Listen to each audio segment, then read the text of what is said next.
hidden in dust and blood, until SEALs found the hero who defied death. The scorching Afghan sun beat down mercilessly on the rocky terrain as Staff Sergeant Marcus Rivera adjusted his rifle scope for what felt like the 100th time that morning. The mountains surrounding their forward operating base stretched endlessly in every direction, their jagged peaks cutting sharp lines against the pale sky. Dust particles danced in the air, carried by hot winds that seemed to come from nowhere and everywhere at once. Marcus had been deployed to Afghanistan for 8 months now, leading a small reconnaissance team deep in Taliban territory. At 28 years old, he had already seen more combat than most soldiers would in their entire careers. His team of 6 men had earned a reputation for completing impossible missions, slipping behind enemy lines like shadows and gathering intelligence that saved countless American lives. The village below looked peaceful enough from their observation point on the ridge. Children played in the narrow streets between mud brick houses while women hung laundry on makeshift lines. Old men sat in whatever shade they could find, smoking and talking in low voices. It was hard to believe that this same village had been identified as a major Taliban stronghold just 24 hours earlier. "Sergeant, we've got movement on the north side," whispered Corporal Tommy Chen, the team's communications specialist. He was barely 22, but his sharp eyes had saved their lives more times than Marcus could count. Tommy pointed toward a cluster of buildings where several men in traditional Afghan clothing were gathering around what appeared to be weapons caches. Marcus studied the scene through his binoculars. The men below were definitely not farmers or merchants. Their movements were too coordinated, too purposeful. They handled their AK-47 rifles with the familiarity of seasoned fighters. This was exactly the kind of intelligence their command needed. "Rodriguez, what's your count?" Marcus asked quietly into his radio. Sergeant Elena Rodriguez, positioned 50 meters to their east, came back immediately. "I'm seeing at least 15 fighters, possibly more inside the buildings. They're definitely preparing for something big." The team had been watching this village for 3 days, documenting Taliban activities and mapping their defensive positions. What they had discovered was far worse than anyone had expected. This wasn't just a small group of insurgents hiding in the mountains. This was a major operations center, complete with weapons storage, training facilities, and what appeared to be a bomb-making workshop. Private First Class David Kim, their medic and youngest team member at just 19, shifted nervously beside Marcus. "Sarge, shouldn't we call this in and let the big guns handle it? This looks like way more than we can handle with just 6 people. Marcus understood Kim's concern. The kid was right to be worried. Their mission was supposed to be simple reconnaissance, but what they had stumbled upon was clearly beyond their original scope. However, Marcus also knew that by the time reinforcements could arrive, the Taliban fighters would likely be gone. These groups had an uncanny ability to disappear into the mountains whenever larger American forces approached. "We stick to the mission," Marcus decided. "Document everything, get solid intelligence, and get out clean. That's what we're here for." Specialist James Washington, their demolitions expert, was scanning the village with his own equipment. "Boss, I'm picking up some serious radio chatter. Sounds like they're expecting a big shipment tonight. Could be weapons, could be explosives. This changed everything. If the Taliban were planning to move significant weapons through this area, it represented a major threat to American and coalition forces throughout the region. The intelligence they were gathering could prevent attacks that might kill dozens of soldiers and civilians. As the afternoon wore on, the team continued their careful observation. They documented vehicle movements, identified key leaders among the Taliban fighters, and mapped out the village's defensive positions. Marcus made detailed notes about everything they saw, knowing that this information would be crucial for planning any future operations in the area. The heat was becoming unbearable. Even with their desert camouflage and careful positioning in whatever shade they could find, the temperature was taking its toll. Water was becoming a concern too. They had planned for a 3-day mission, but the intelligence they were gathering was too valuable to abandon now. "Movement on the main road," reported Sergeant First Class Michael Torres, their sniper and Marcus's second-in-command. Torres was a veteran of Iraq and Afghanistan, with more confirmed kills than anyone else in their unit. If he said something was important, Marcus listened. 3 vehicles were approaching the village from the south, kicking up clouds of dust as they navigated the rough mountain road. Through his binoculars, Marcus could see that the vehicles were loaded with men and equipment. This was the shipment Washington had intercepted radio chatter about. The convoy stopped at the edge of the village, and immediately the Taliban fighters began unloading wooden crates and metal containers. Even from their distant observation point, it was clear that these weren't ordinary supplies. The way the men handled the containers, the care they took in moving them, suggested they contained either weapons or explosives. "We need to get closer," Marcus announced, making a decision that would change everything. "Torres, Washington, you stay here and maintain overwatch. Chen, Rodriguez, Kim, you're with me. We're going to move down the ridge and get better eyes on those containers." It was a risky move, but Marcus knew the value of the intelligence they could gather. If these containers held the kind of weapons he suspected, knowing their exact contents and destination could save hundreds of lives. The safety of countless American soldiers might depend on the information his team could provide.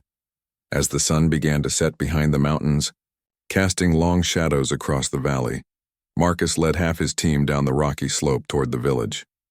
None of them could have predicted that this decision would lead to the most harrowing experience of their military careers, or that within hours, Marcus would be fighting not just for the success of their mission.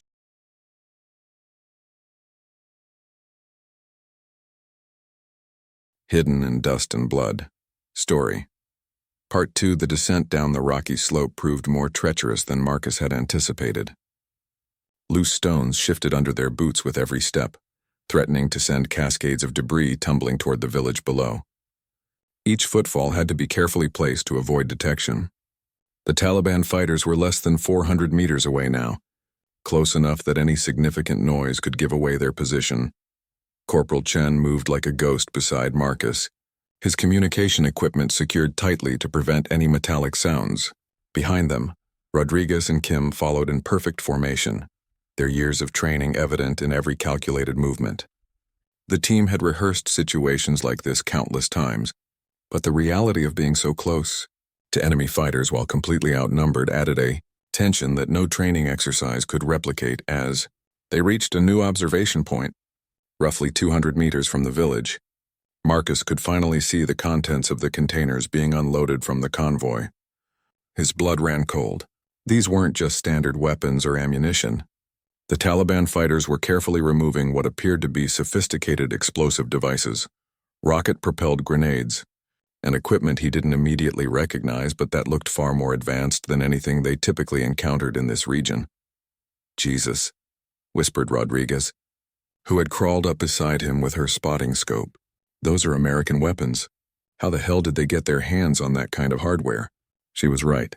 Through his enhanced optics, Marcus could clearly see M4 carbines, advanced radio equipment, and what looked like body armor bearing U.S. military markings.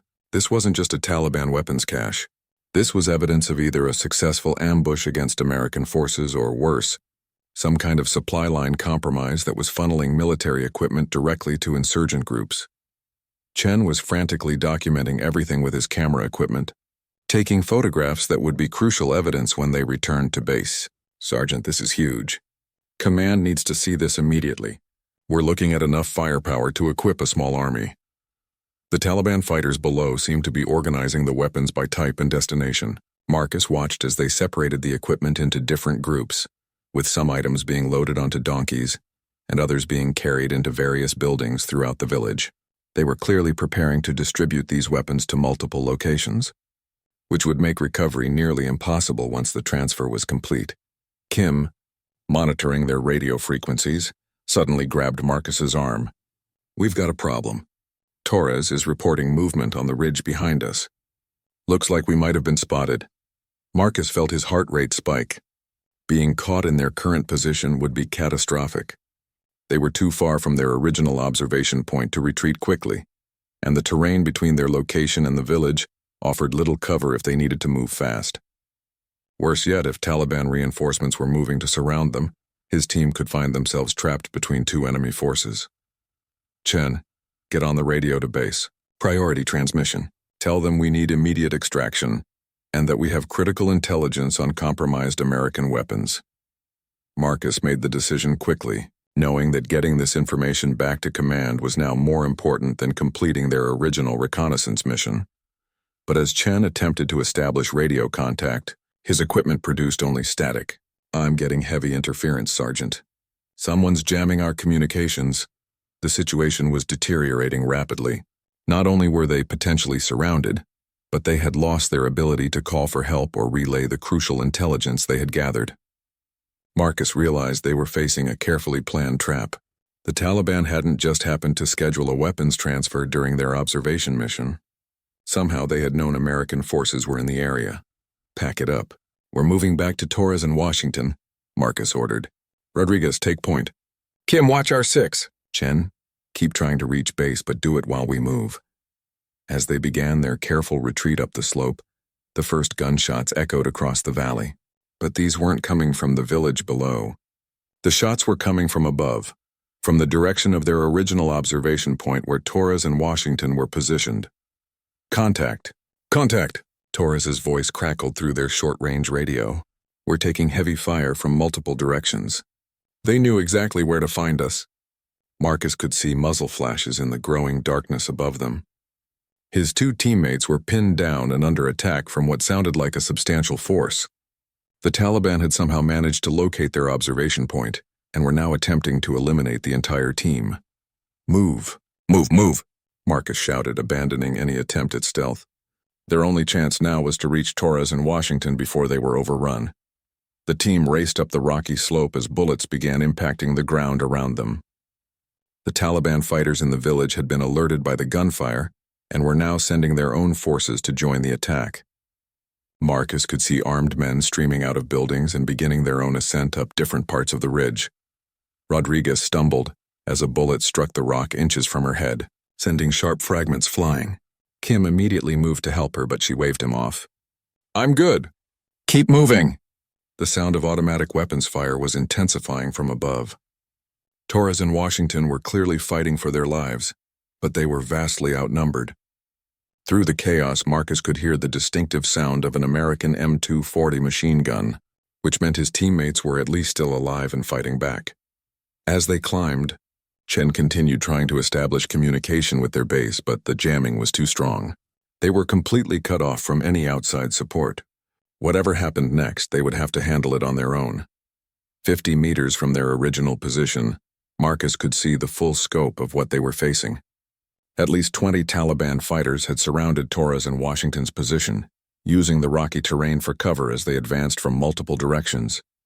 His 2 teammates had taken shelter behind a large boulder, but they were running low on ammunition and options. "Rodriguez, can you get a clear shot on the fighters approaching from the east?"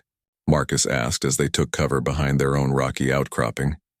"I can take maybe 3 or 4 of them, but then we'll give away our position to everyone else," she replied, already lining up her rifle. Marcus knew they were facing an impossible situation.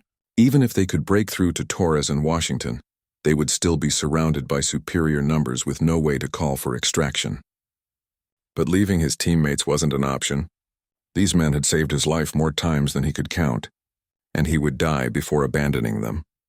The battle that was about to unfold would test every skill they had learned, every bond they had forged, and every ounce of courage they possessed. In the growing darkness of the Afghan mountains, 6 American soldiers were about to face odds that seemed insurmountable.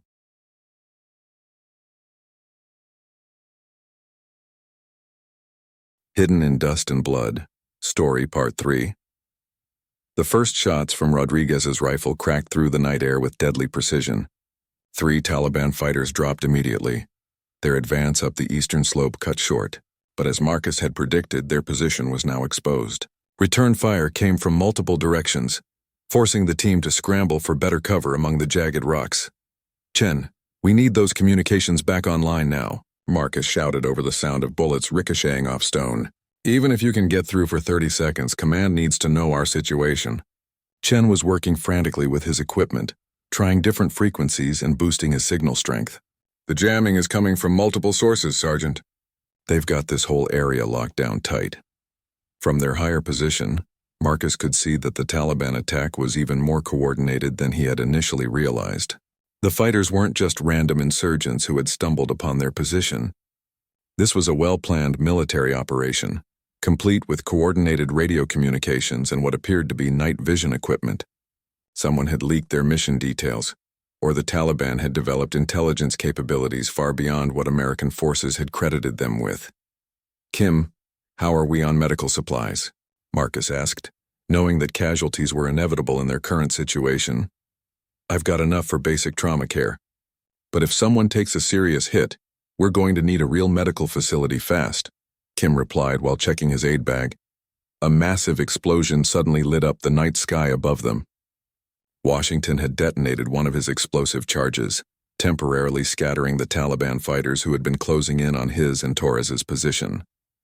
The blast bought them precious seconds, but Marcus could see more enemy fighters moving up the slope to replace those who had been killed or wounded. "We need to link up with Torres and Washington now, before they get completely overrun," Marcus decided. "Rodriguez, you and Kim provide covering fire. Chen and I are going to make a run for their position." It was an incredibly dangerous plan. The open ground between their current cover and Torres's position offered little protection, and Taliban fighters had clear lines of sight from multiple directions. But waiting wasn't an option. His teammates were running out of ammunition and time. "On my mark," Marcus said, gripping his rifle tightly. 3, 2, 1, go! Marcus and Chen burst from cover, sprinting across the rocky terrain as Rodriguez and Kim laid down suppressing fire. Bullets whistled past them, striking rocks and sending up sprays of debris. The distance felt like miles, though it was probably less than 50 meters. Chen suddenly cried out and stumbled, blood streaming from his left arm where a bullet had grazed him. Marcus grabbed him and half-carried, half-dragged him the remaining distance to Torres and Washington's position. "About time you showed up," Torres said grimly as they dove behind the boulder. "We were starting to think you'd decided to take a vacation." Despite the desperate circumstances, Marcus couldn't help but smile at his friend's dark humor. Torres had always been able to find something to joke about, even in the worst situations. It was one of the things that made him such an effective leader. Washington was reloading his machine gun with their last belt of ammunition. "We've got maybe 3 minutes of sustained fire left. Then we're down to pistols and whatever grenades I have left." Chen was applying pressure to his wounded arm while trying to work his radio equipment one-handed. "I'm still getting nothing but static. Whatever they're using to jam us is military grade." Marcus assessed their tactical situation. They were surrounded by at least 30 Taliban fighters who had night vision equipment, superior numbers, and apparently advanced knowledge of their mission. Their ammunition was running low. They had no communication with base, and they were at least 12 hours away from their planned extraction point. "All right, here's what we're going to do," Marcus announced. "We can't stay here, and we can't fight our way through that many fighters. Our only option is to break contact and disappear into the mountains." Rodriguez had rejoined them along with Kim, both having made their own dangerous sprint across the open ground. "Which direction?" "They've got fighters positioned on pretty much every route back to base." Marcus pulled out his map and studied it by the dim light of a red-filtered flashlight. "There's a dry riverbed about 2 kilometers north of here. If we can reach it, we can use it for concealment and work our way back toward friendly territory." It was a long shot. 2 kilometers through hostile territory, while being pursued by fighters who knew the terrain better than they did, seemed almost impossible. But it was their only chance. "Washington, how many charges do you have left?" Marcus asked. 4 grenades and 2 blocks of C4, Washington replied. "Save the C4. We might need it to create a diversion or breach obstacles." "Torres, what's your ammunition status?" "Maybe 40 rounds for the rifle, full pistol magazine." Everyone else reported similar ammunition levels. They had enough for maybe one more sustained firefight, but after that they would be relying on stealth and luck to survive. "Chen, can you move with that arm?" Marcus asked. Chen flexed his wounded arm experimentally.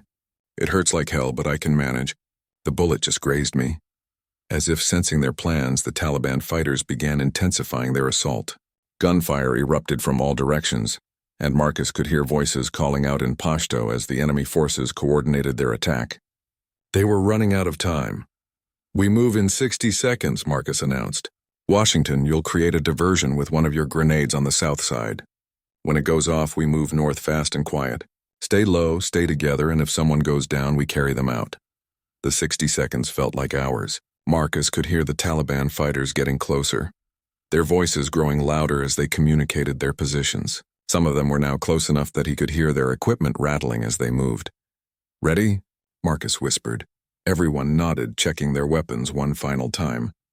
They all knew this was probably their last chance. If they couldn't break contact now, they would likely all die on this mountain. Washington pulled the pin on a grenade and hurled it toward the south side of their position. "Fire in the hole!" The explosion lit up the night, and immediately the team began their desperate dash toward the north. Behind them, they could hear confused shouting in Pashto as the Taliban fighters tried to determine what had happened. They had maybe a 2-minute head start before the enemy realized they were escaping. Running through the rocky terrain in near total darkness was treacherous. Every step risked a twisted ankle or a fall that could leave someone behind. But they had no choice but to move as fast as possible while trying to remain silent. Behind them, the sounds of pursuit were already beginning. The Taliban fighters had realized their targets were escaping and were organizing a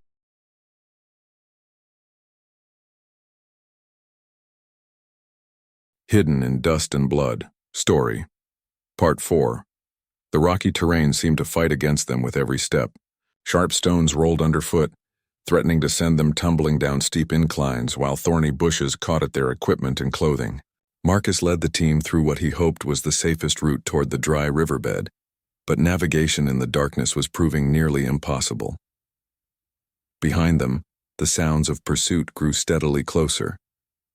The Taliban fighters had organized quickly and were following their trail with the efficiency of hunters who knew every inch of this mountain terrain. Flashlight beams swept back and forth across the landscape, searching for any sign of the escaping Americans. Chen was struggling to keep pace with his wounded arm, but he refused offers of help from his teammates. "I'm fine," he insisted through gritted teeth, though Marcus could see blood seeping through the makeshift bandage Kim had applied. After 30 minutes of climbing through the treacherous landscape, Torres suddenly held up his hand, signaling for the team to stop. Everyone dropped into whatever cover they could find and listened. In the distance, they could hear voices speaking in rapid Pashto, but these weren't coming from behind them. The Taliban had somehow managed to get fighters ahead of their position. "They're trying to box us in," Rodriguez whispered.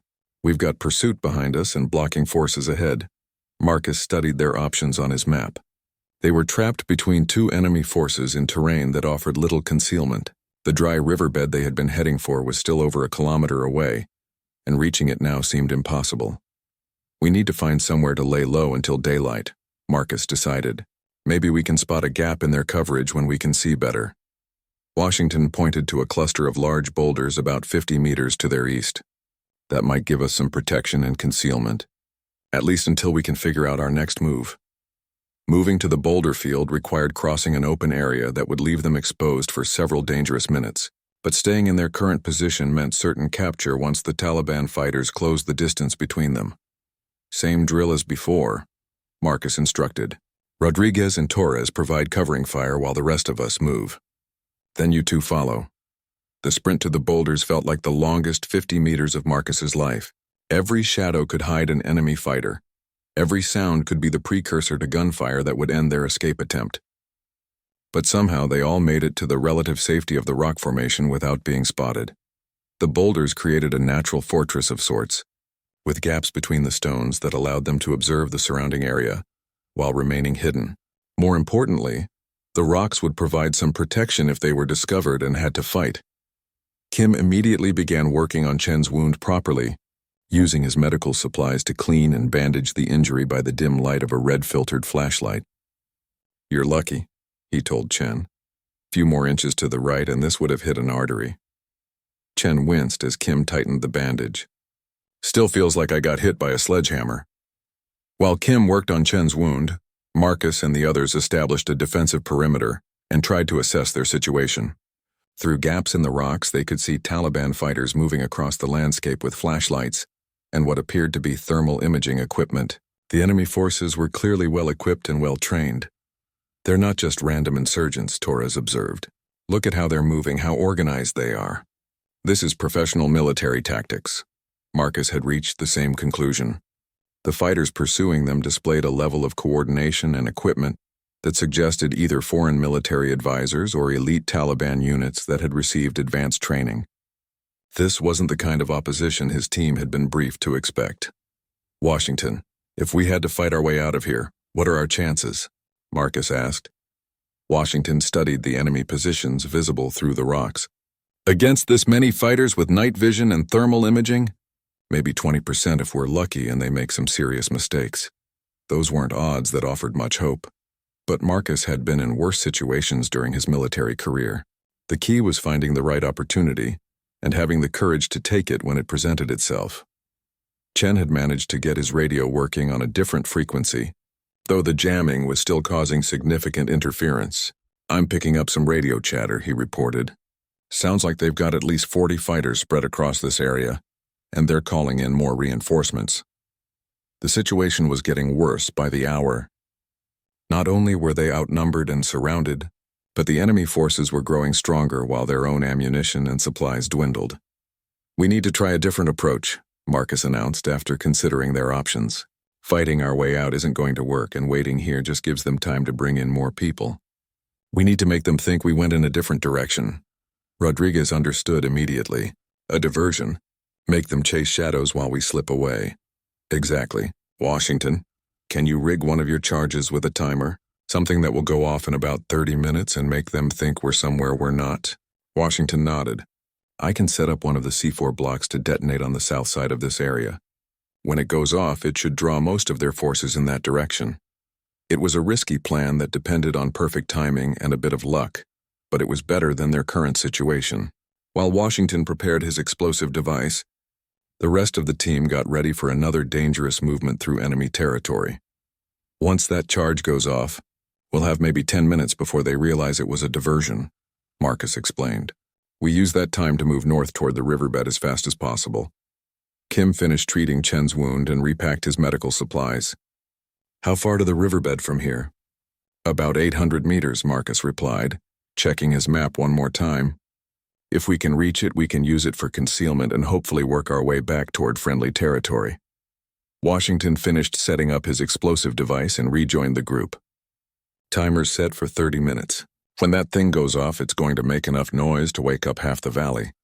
The team prepared to move again, checking their equipment and ammunition one final time. Everyone knew that this next phase of their escape would be the most critical.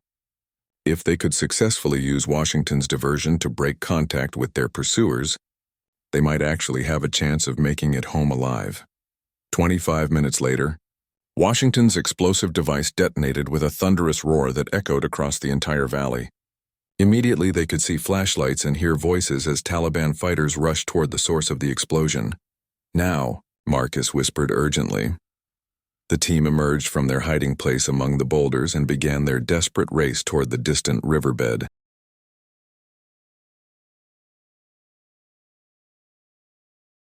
Hidden in Dust and Blood. Story. Part 5. The explosion from Washington's charge had worked better than Marcus had dared to hope. Through the darkness, he could see Taliban fighters streaming toward the source of the blast, their flashlights creating a constellation of moving lights across the southern slope. The diversion had bought them precious time, but Marcus knew it wouldn't last long.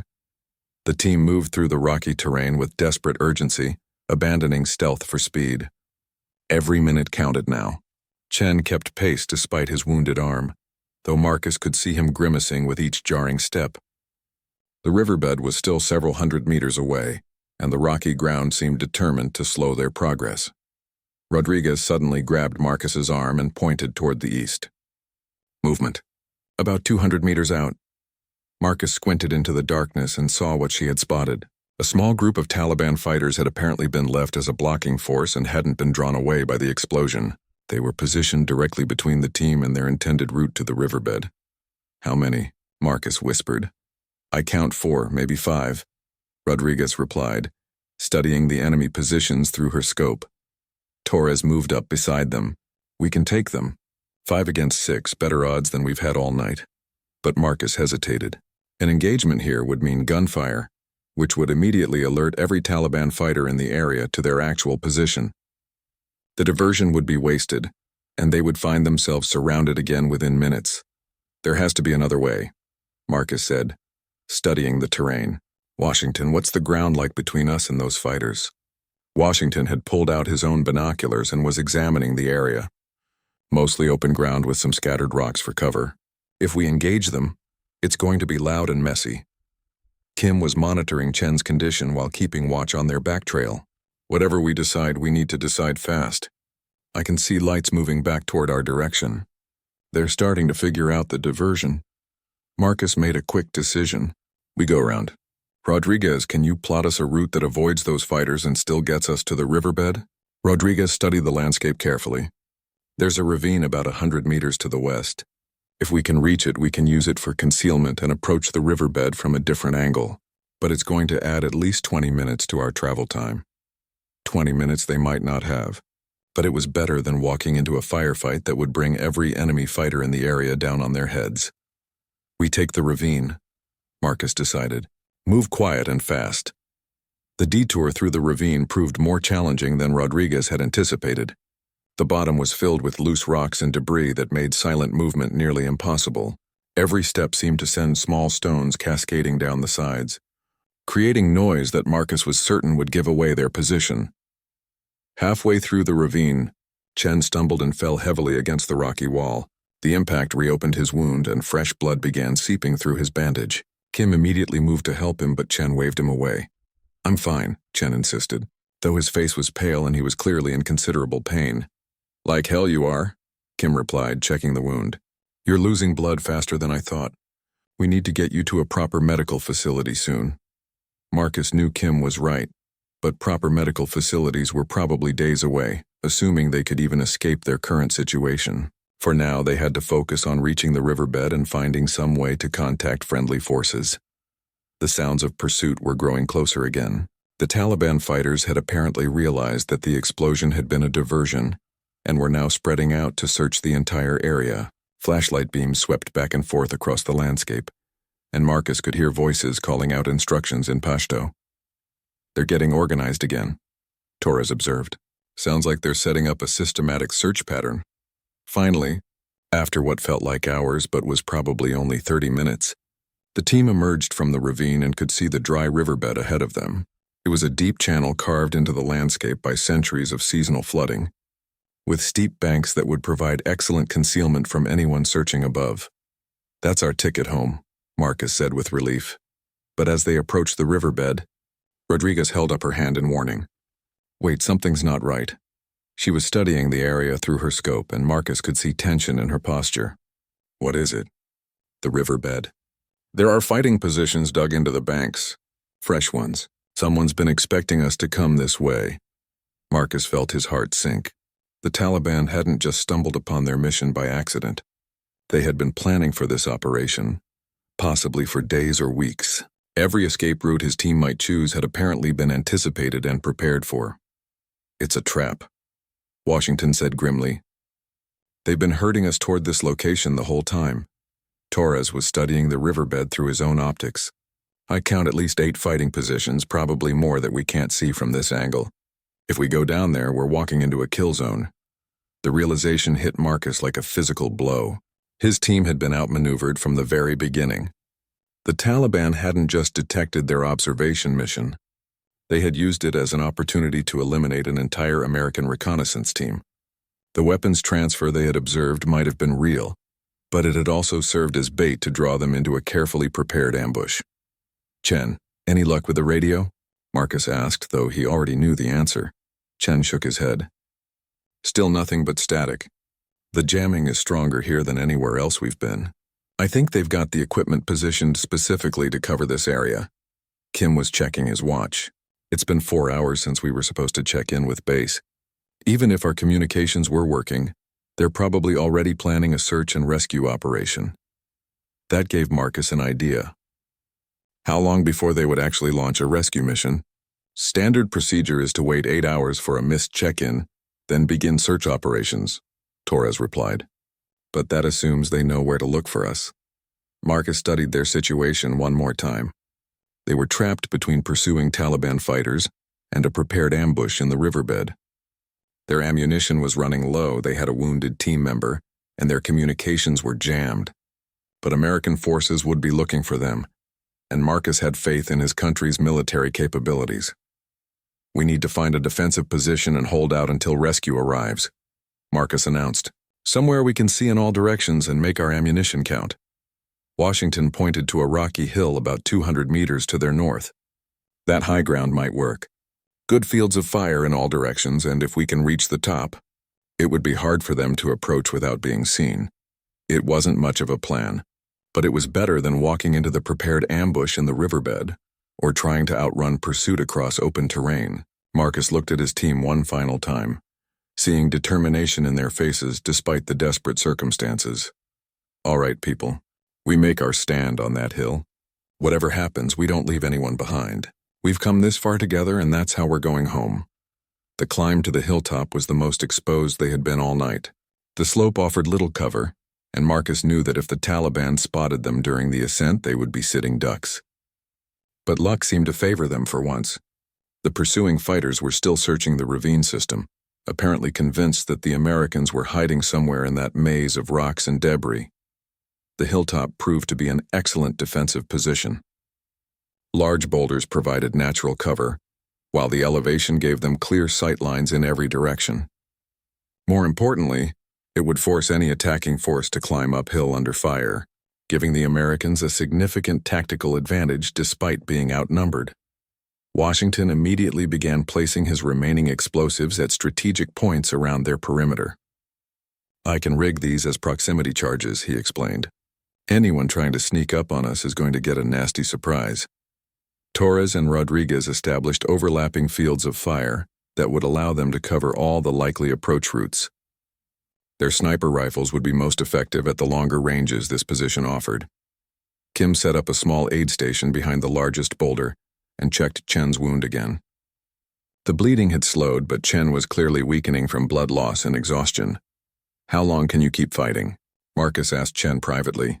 Chen managed a weak smile. Long enough, Sergeant. I didn't come this far to give up now. As dawn began to break over the mountains, the team's situation became both better and worse. The growing light would make it easier for them to identify and engage targets, but it would also make their position clearly visible to the Taliban forces searching for them.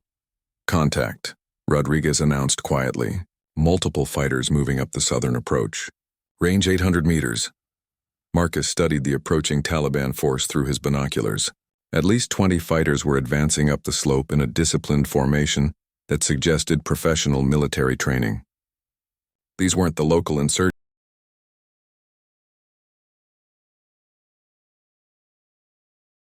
Hidden in dust and blood. Story Part 6, the F-16s made several more passes over the valley, and Marcus could see the pilots marking Taliban positions for what he hoped would be incoming strikes. But the enemy fighters had also realized that American air support was now involved, and they began a desperate final assault on the hilltop position. Here they come, Rodriguez announced as she spotted Taliban fighters emerging from cover all around their position. This is going to be everything they've got. At least 50 insurgents were now climbing toward their position from multiple directions simultaneously. The Taliban commanders had apparently decided that their only chance was to overrun the American position before air support could effectively intervene. Conserve your ammunition, Marcus ordered. Make every shot count. We just need to hold them off until those jets can clear them out. Torres and Rodriguez were methodically picking off the closest targets, their sniper rifles cracking steadily as they eliminated Taliban fighters one by one. But there were simply too many. Attackers approaching from too many directions for 2 riflemen to stop them. All Washington's proximity charges began, detonating as enemy fighters triggered them during their advance. The explosion sent several Taliban fighters tumbling back down the slope, but others continued climbing over the bodies of their fallen comrades. Kim had taken position with his rifle beside Chen, who was still too weak from blood loss to fight effectively, but continued working his radio equipment. Any word from those jets about when they're going to start shooting?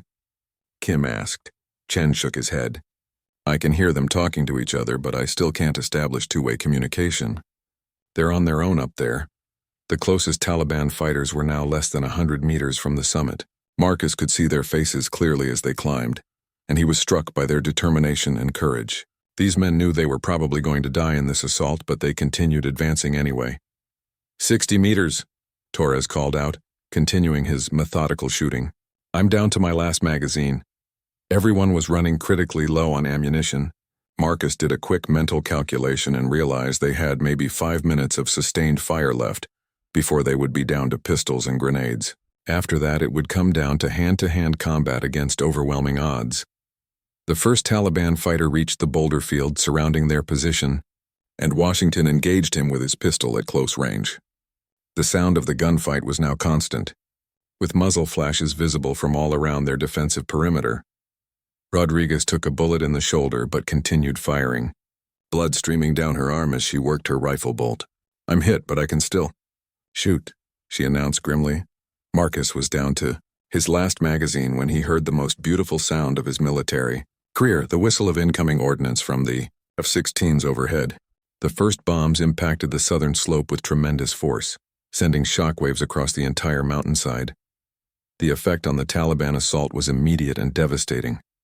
Fighters who had been advancing steadily up the slope were thrown to the ground by the blast waves, while others simply disappeared in the explosions. The coordinated attack dissolved into chaos as survivors sought whatever cover they could find. "Keep your heads down," Marcus shouted as more ordnance began falling all around their position. The F-16 pilots were walking their bombs up the slopes toward the hilltop, systematically eliminating every Taliban position they could identify. The bombing continued for several minutes, turning the entire valley into a moonscape of craters and debris. When it finally stopped, an eerie silence settled over the mountainside. Marcus cautiously raised his head and looked around at the devastation. Bodies of Taliban fighters were scattered across the slopes, and those few survivors who were still capable of movement were retreating as fast as they could toward whatever cover they could find. The immediate threat had been eliminated, but Marcus knew their ordeal wasn't over yet. "Chen, can you raise those jets now?" Marcus asked. Chen worked his radio equipment, and this time he was able to establish clear communication. "Warbird 6, this is Recon 7. Can you read me?" "Recon 7, this is Warbird 6. We read you loud and clear. What's your status down there?" Marcus took the radio handset from Chen. "Warbird 6, we have 2 wounded and are critically low on ammunition. We need immediate extraction." "Copy that, Recon 7. Extraction birds are already en route to your position. ETA 15 minutes. Can you hold your position until then?" Marcus looked around at his exhausted, wounded team and felt a surge of pride. Against impossible odds, they had survived the night and completed their mission. "Affirmative, Warbird 6, we'll be here." The next 15 minutes felt like hours. The team used the time to treat Rodriguez's shoulder wound and check on Chen's condition. Both would need proper medical attention, but neither injury was immediately life-threatening. Torres was scanning the surrounding area for any signs of remaining Taliban fighters. "I think we got them all, but there could be stragglers hiding in the rocks." Washington was collecting his unused explosive devices and making sure their defensive perimeter was secure. "I've got enough charges left to discourage anyone who's thinking about making another run at us."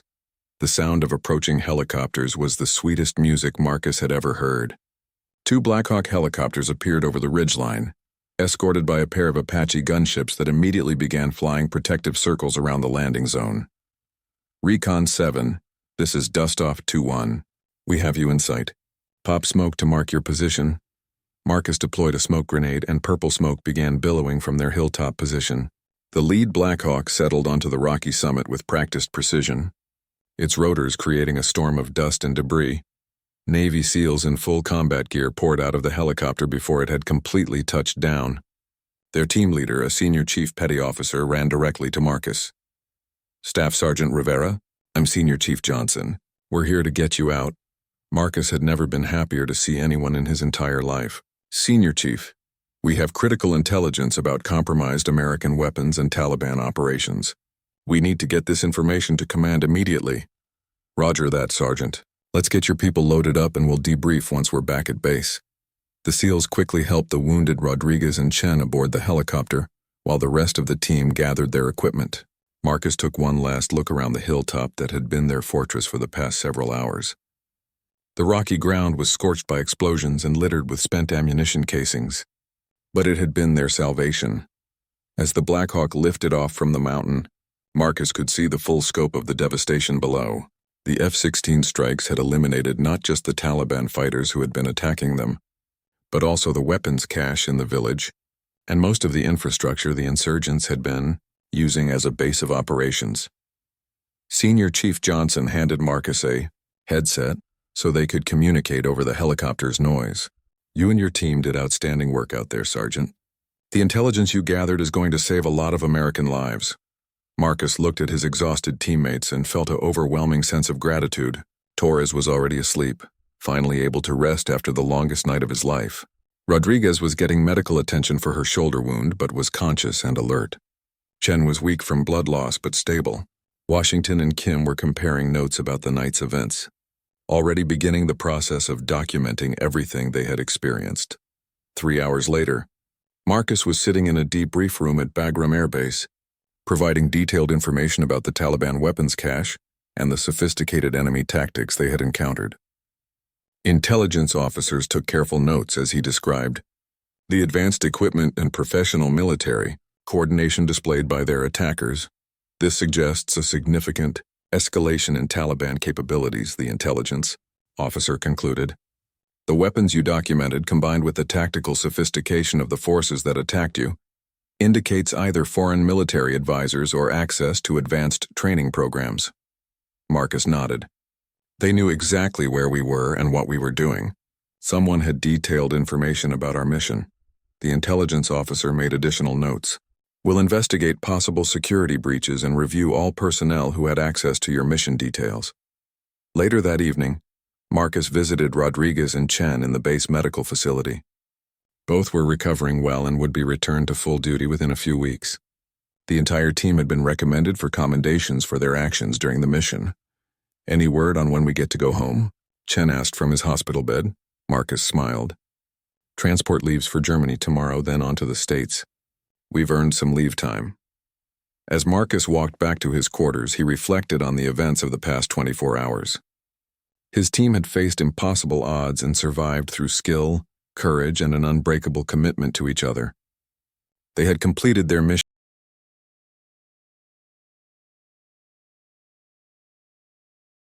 Most importantly, they had all made it home alive. In Marcus's experience, that was the only measure of success that really mattered in war. The medals and commendations were nice, but bringing his people home was what he would remember most about this mission. The hero who had defied death on that Afghan mountainside wasn't just Marcus Rivera. It was 6 American soldiers who had refused to give up on each other, no matter how desperate their situation became. Hidden in dust and blood, they had found the strength to survive until help could reach them. That was the real story that would be told for years to come.